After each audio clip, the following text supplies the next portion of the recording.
Depende na ninyo, ninyo ipasa ang bola nga dili makafeel ang inyong kontra. Okay? So wala mo kabalo asa ninyo ipasa, wala sila kabalo asa nila ibutang ninyo ang bola nga di sila makakita kay gitabunan ang net. Each match will consist of one set only. One set rata. One set ra. Played up to 25 points. Win by 2 if there is a 27 to 27 nga tie. The team scores the 28 points win. Substitution are allowed during the dead ball situation.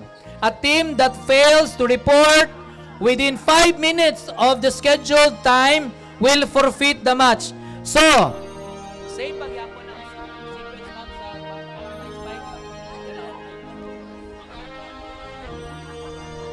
sa okay, for blind spike, ang unang modula, cluster 5 versus cluster 3. Mix ni. Sorry. Ang atuang blind spike is mix women and men. Mix women and men.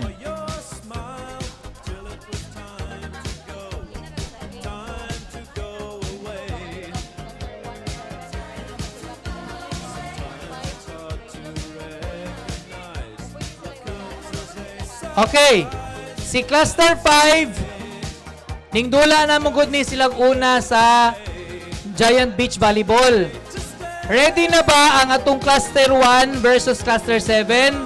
Kay after sa cluster 1 to cluster 7, ayha modula tong cluster 5 versus cluster 3.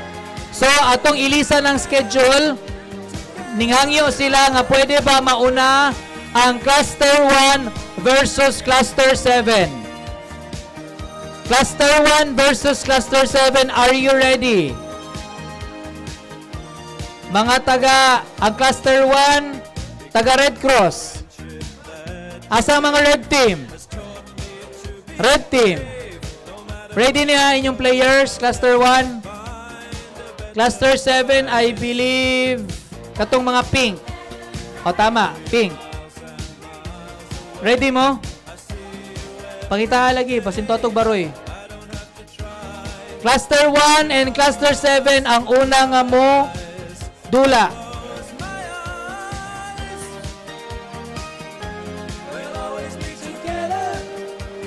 Okay, mo ni siya, nabantayan ninyo. Gitabunan nato ang net. I-level lang daw sa net. Kaya bas hindi na sila ka bomba. Kana. Okay. So, ang atuang mechanics, same sa atong volleyball. The difference is, gitabunan lang nato ang net. Mo na siya gitawag na to, blind spike. Okay? Ordinary volleyball game, pero gi-upgrade lang nato nga tabunan ang net. Okay. So, while nagulat ta sa game, let's have a bring me first. Bring me again, bring me.